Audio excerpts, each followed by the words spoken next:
No, what a night for Pacers fans. Welcome, Pacers fans. Want to let you know about the Central Indiana Scoreboard Show, our ESPN Radio Sports Center style podcast that we release every weekday between 1 and 2 p.m.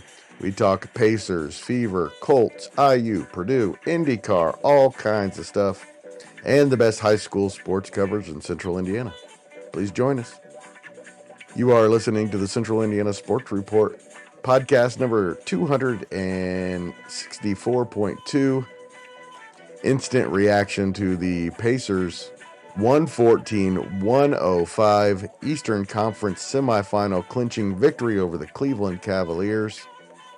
With our Pacers guy, Mike Rich, our NBA guy, John Robertson, our pro sports guy, Will Rutherford, and guest Michelle Garman, the sports editor of the Elwood Call Leader and Tipton Tribune. You're listening to the Central Indiana Sports Report with your host, Greg Mengel. Let's go. Welcome. Time to roll. It is time to roll. Welcome, Pacers fans, to the Central Indiana Sports Report and our instant reaction to the Pacers 114-105 Game 5 win over the Cleveland Cavaliers, taking the series 4-1. I am a bit stunned, not with this one. To me, it looked like even when Cleveland was up, guys, the Pacers were the superior team in the series. This was no fluke like last year getting into the Eastern Conference Finals. This team's going to be awfully tough to beat. You've been convinced all along the Pacers are contenders. How are you feeling tonight? I feel good. I think Will should feel the best tonight. I mean, he had this predicted. I mean, he said Pacers in 5. I said Pacers in 6 before I laughed the at him. Playoffs started. I laughed at you, Will. I think all of you actually laughed at me if I remember correctly. But no, Mike, you keep going. I mean, the obvious is Halliburton played one hell of a game. Just all around, he brought the energy. I mean, this was a big moment game, and I think that's the way he approached it. And I think he played like it was a big moment every moment out there. It was a tough start, but I think all of us sat there and were like, we know the Pacers are going to make a run. We know that that they're going to they're going to get back in it. I mean, 19-31 after the first quarter, I'm like, we're all right. We've been here, we've done that. But just an exciting game to see them just go to Cleveland and shut the series out. Now I'm hoping we get some rest. I'm hoping Boston can at least rally and take one more game from New York, and looking forward to probably a New York Knicks and Pacers Eastern Conference Finals. It's going to be exciting. Just like the old days. Just like the old days.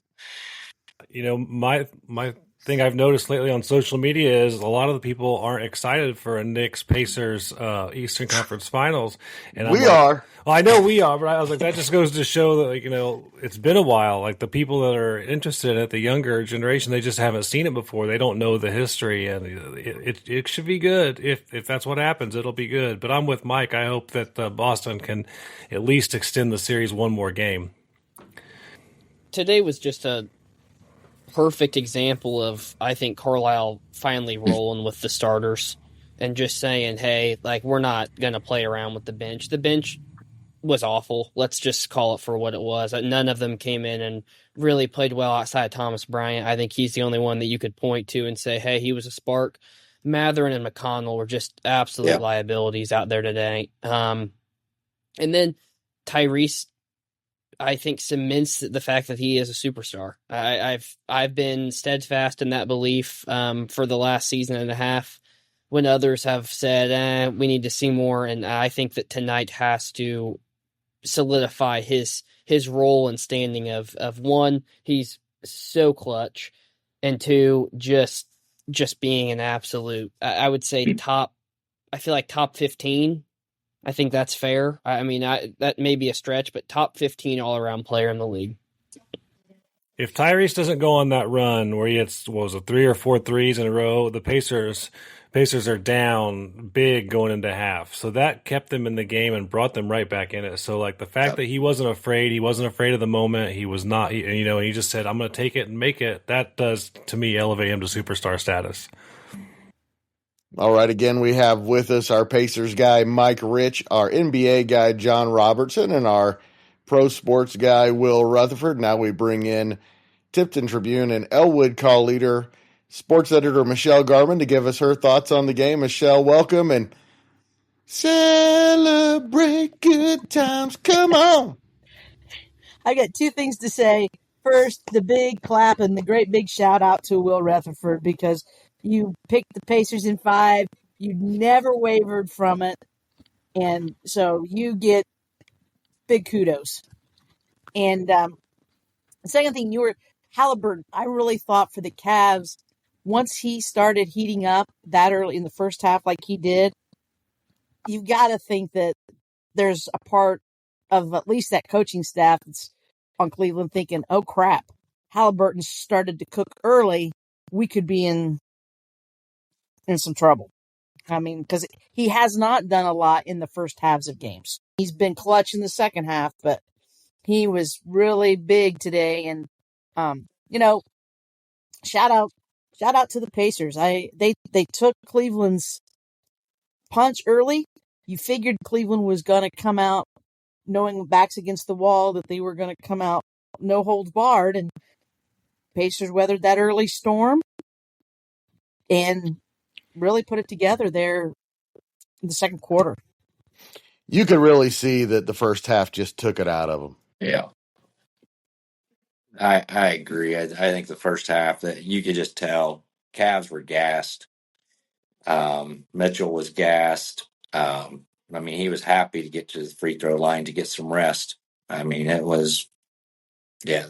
The Pacers were definitely the better team. I mean, they took the crowd out of the game. They did exactly what they needed to do going into Cleveland. To win 3 at Cleveland, I mean, regular season best team in the NBA, one of the best teams in the NBA, best team in the East. I think they won 34, 35 games at home this year, and we took 3 in the playoffs. I think that's just an outstanding accomplishment for this team, and just builds the confidence going into this Eastern Conference Finals. Guys, I will stand by this, that last year was a fluke. I thought last year injuries were the reason they got there. This year they're in the Eastern Conference Finals because they're one of the best 2 teams in the East. Yeah, they beat the Cavs. I don't care if Mitchell was limping or what. He didn't look like he was injured that first half. I think one thing you have to talk about too is they didn't just exhaust them physically; they exhausted them mentally. Like they got in their heads and they took so the Cavs, to me, they looked comfortable, they looked happy with what was going on until the Pacers started to make their run, and then you could see that they were just frustrated. They were like, "What are we going to do? Not again!" And that's what happened. The Pacers never gave up, and the Cavs didn't know how to deal with it. I thought Neesmith did a fantastic job on Garland. I thought that was the key to the game. I know Garland was injured, but to keep Garland to not engaging on the offense and scoring, and I thought that he did a fantastic job on defense tonight. And I thought Miles Turner, he had some key blocks at key moments that started some fast breaks, and he didn't score a lot of points. And then Halliburton was the first Pacer player during this series to score over 30 points. And maybe the first player to score over 30 points on the Pacers for, I think, for the whole playoffs for the Pacers. I don't know if they've had anyone score over 30 points yet. That's very fitting. By the way, how fitting was it that Miles Turner was the one who put the game away? The dagger 3. It was great. The dagger 3. Loved it for him. I heard somebody, was it Charles Barkley, the other day talking about the Pacers and talking about, he said, they may not have a superstar. Halliburton is coming, is getting to that plateau. But he said he believes they are the most connected team in the NBA. And that's why he thinks they have a good shot at winning the championship, because they are connected all the way through. I mean, he plays 10 guys, he plays 11. He goes, those guys are all on the same page, very connected. I think it was Shaquille O'Neal. I don't know if I think Barkley picked the Cavs to win tonight. Oh, he probably did, because Barkley was one to get back to St. Elmo's on Thursday. They were going to have his filet mignon ready for him. Well, he can count for the Eastern Conference Finals. Yeah, yes, he can. Can we finally admit that the Pacers are just like a good road team? Like the last year in the playoffs, they played phenomenal on the road. They went and got the Bucks on the road last year to win that series. They went and won Game 7 in the Garden. They went and almost won Game 1 in Boston last year. I mean, Jaylen Brown hits an absolutely incredible shot, but they're a miss away from winning there. They go and they win 1 in Milwaukee, and then they win 3 in Cleveland. I mean, it's finally time to acknowledge that the Pacers are real. Like this is not just your run of the mill team that suddenly stumbled upon greatness. Like this is a team that has been building towards this for a couple years, really. I mean, it goes back to Pritchard making some moves, Carlisle getting kept as coach after a pretty shaky Eastern Conference Finals, and a situation that other franchises may have turned and fired their coach. I know that the Pacers were united behind him, but him in the canal. Well, and he was phenomenal. He outcoached Kenny Atkinson this entire series. I thought Atkinson he was god awful in the media. He was god awful in his game preparation outside of Game 3. Game 3, really, his game plan was fantastic. But outside of that, I thought he was bad, and he was awful in the media. Always, it was an excuse. It was never accountability for his players, and I think that goes to show you how the Pacers just took their will. I think they broke Cleveland. I think they broke that franchise, and I wouldn't be shocked if Cleveland doesn't rebound from it. Honestly, I think it was that level of seismic, like they just broke this franchise top to bottom. Like when the Heat swept the Hawks, like in 2014, when the Hawks were a 60-win team, and they never recovered. I think you're right. I think with the news today about Tatum, with what's going on with Giannis in Milwaukee, man, it is going to be a really, really fascinating summer, and it really plays out for the Pacers to be able to take advantage and to be maybe the most cohesive unit in the league going into next season. I know we don't want to talk about next season right now, but man, things are turning up Pacers right now. If you're a superstar in this league, why wouldn't you want to be there? I don't want superstars. I don't. I want this team as constructed for as long as it can be this way. This Me team too. is. I think the lack of superstars is what makes this team. I don't want Giannis. I don't even want them to touch Giannis with a 10-foot pole. Let him go to the West and succumb to his career, never amounting to anything, and he's going to become Kevin Durant 2.0 all over again. Keep this team, keep Nembhard, keep Nesmith, keep all of these role guys that are the steadfast reason that this team is in the situation that it is. They didn't play well tonight, but this bench has been huge this entire series. That cannot be overstated. They need to just keep this core together as long as humanly possible. Hey, Greg and Mike, does this, and John, you probably too, I don't know, Will, with your age, I'm not really sure, but this Pacers team makes me think a lot of the Spurs teams with Tony Parker and Manu Ginobili and Robinson and Dunk. I mean, they were very well connected, moved the ball. They didn't care who got credit. And I know Duncan is like all NBA, but he wasn't a superstar. He didn't seek the spotlight. He was content to stay in San I would say that Antonio. it's similar to the late 90s, early 2000s Pacers with Mark Jackson, Reggie Miller, Davis, Smith. That ball moved. That ball just moved around the perimeter. There were no great athletes on the team, so they did it with ball movement. It reminds me a lot of that, except for this team's so much more athletic and fun to watch. This is one of my favorite Pacers teams of all time, and they haven't even won anything yet. No, I know. I mean, they're so fun. We've been to the Eastern Conference Final 2 years. Well, let's get there then. Are the Pacers going to win the East? Well, hey, first of all, how great is it that it's going to be the Knicks, especially after what happened with Tatum? 25 years was the last time the Knicks were in the Eastern Conference Finals, and they played the Pacers. I mean, we don't want to talk about that. No, well, no, the that's worst when we call went in to the NBA Finals. history. Huh? And it led to the worst call in NBA history. Well, before we get too far on that, what chances do you guys give the Celtics of bouncing back without Tatum? Do you what percent if you were going to put a number on it? Less than 10. Yeah, I hope so. I just maybe a game, but I don't. They can't do more than a game. I'm hoping a game. They could win a game or two. They could push it to 7, maybe. Maybe Jaylen Brown becomes superhuman. Maybe Porzingis comes back and they start to give him a game. Maybe the formula changes so that it actually ends up benefiting the Knicks or the Celtics for a game or two. Who knows? Those things happen. But I can't see the Celtics winning that. I kind of hope they do at this point. Oh, yeah. I'm giving it 0. I don't see them winning it either. chance. I'm excited for it. It's over tomorrow. It's over tomorrow. It's absolutely over tomorrow. Jalen Brunson smells blood in the water, and he is a shark.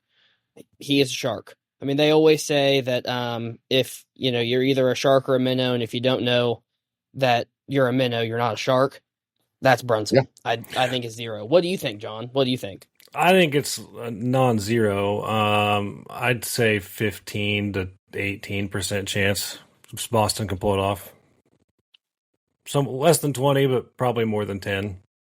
I expect it to be over tomorrow, but I see a scenario in which it kind of changes, like I said, changes the formula in Boston.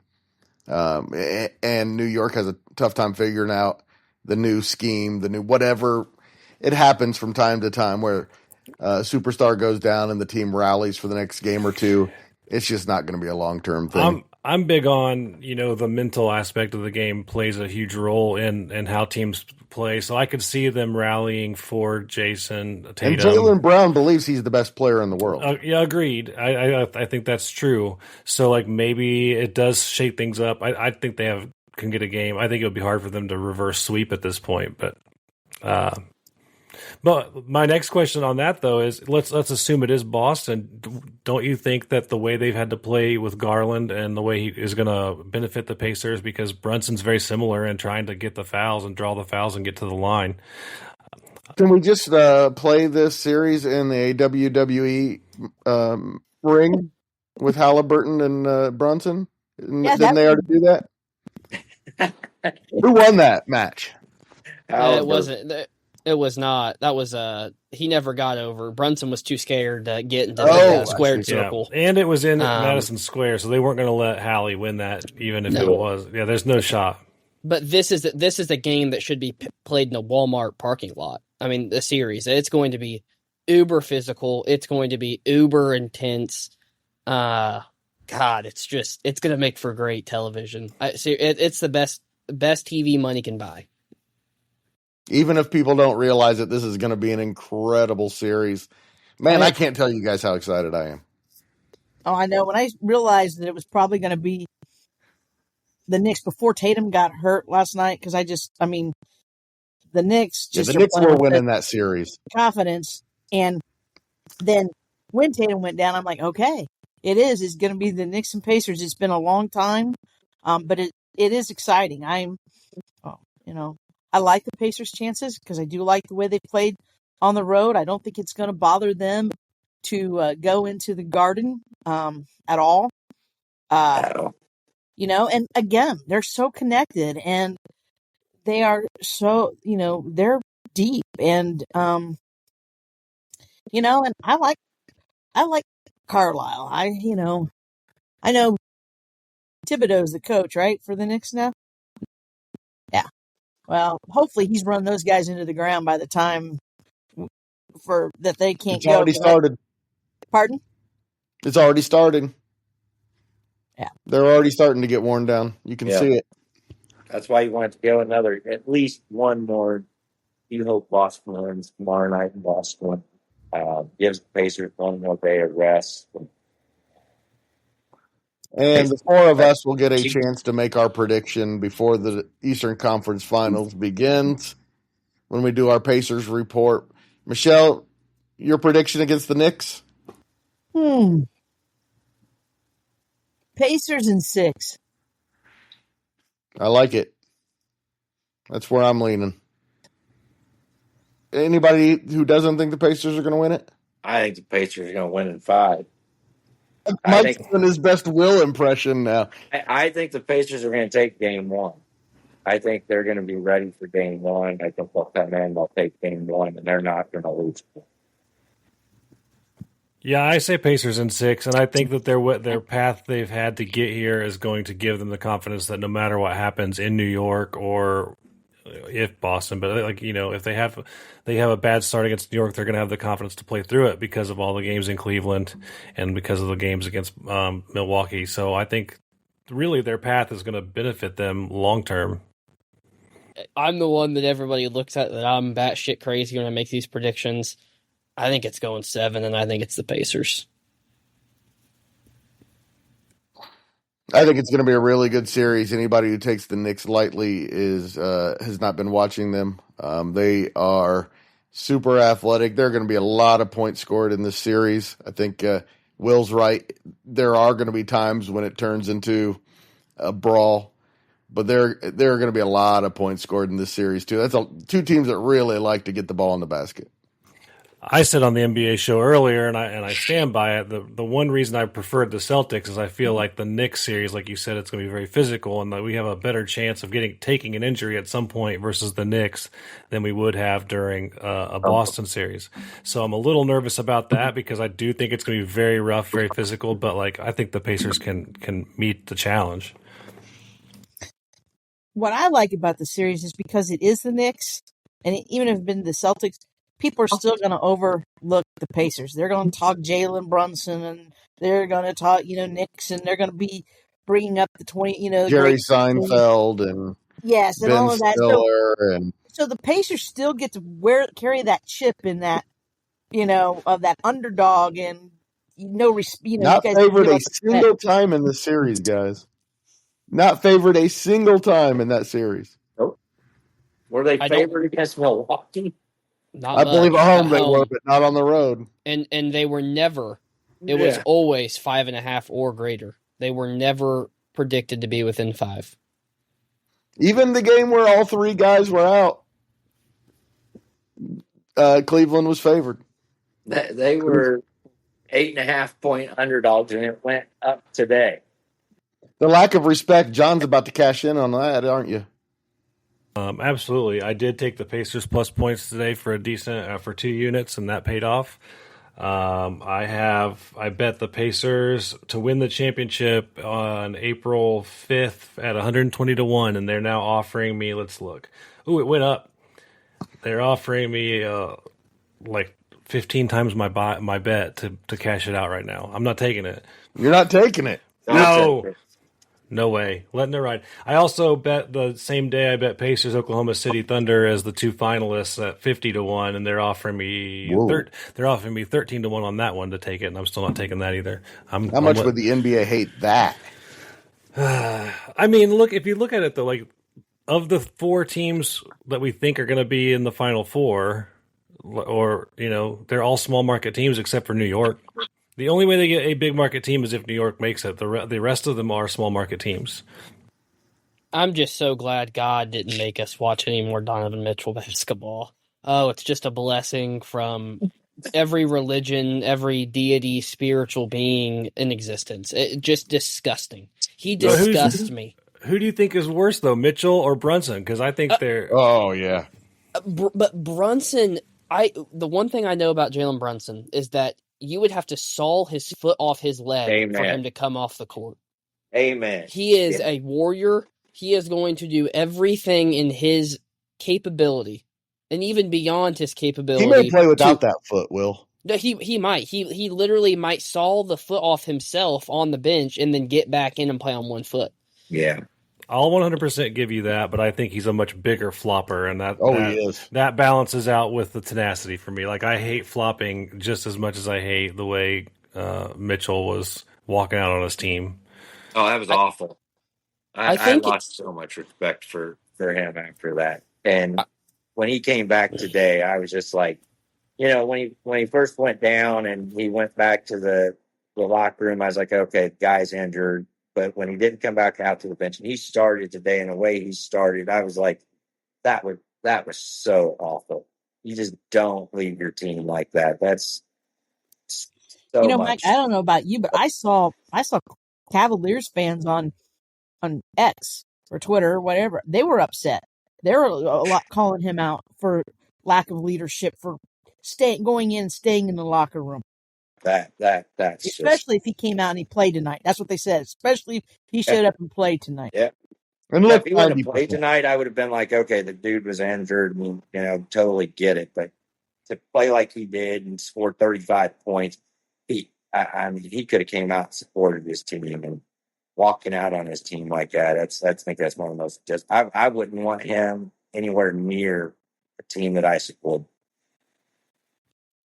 it's why he's taken 2 60-win team 1 seeds to the playoffs and he's never gotten to the or to a conference championship because of this. Because he's just not a winner. He's just flat out, he's not a winner. That entire organization is full of losers. Kenny Atkinson, loser. He was an assistant coach on Team France last year in the Olympics, loser. Garland, loser. Ty Jerome, loser. Jared Allen, loser. I mean, it's just, I don't even know why you expect that at this point. It's a team that they won 64 games, boo-hoo, and then they just pissed all up and down themselves when it actually mattered. And that, to me, the Knicks are at least winners. I'll at least give them that they are. I fear that I didn't respect the Cavs at any point this year. I was adamant that this team was a facade. You were. I don't know if I got lucky or if that was. You were right. You were right. They fell apart.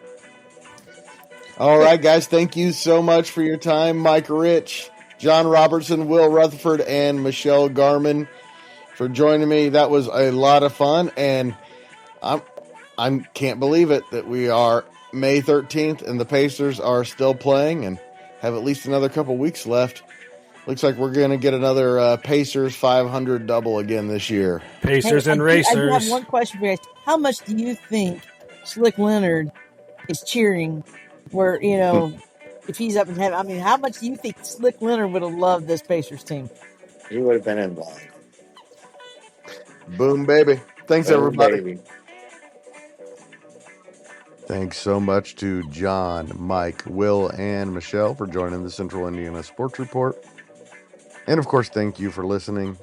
If you are interested in the Central Indiana Sports Report continuing to grow and thrive, please share these podcasts with your friends and family.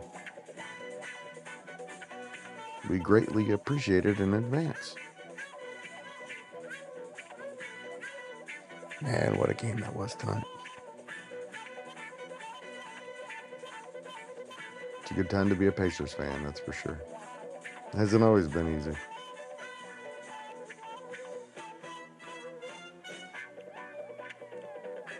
Can't think of a team I'd rather be a fan of.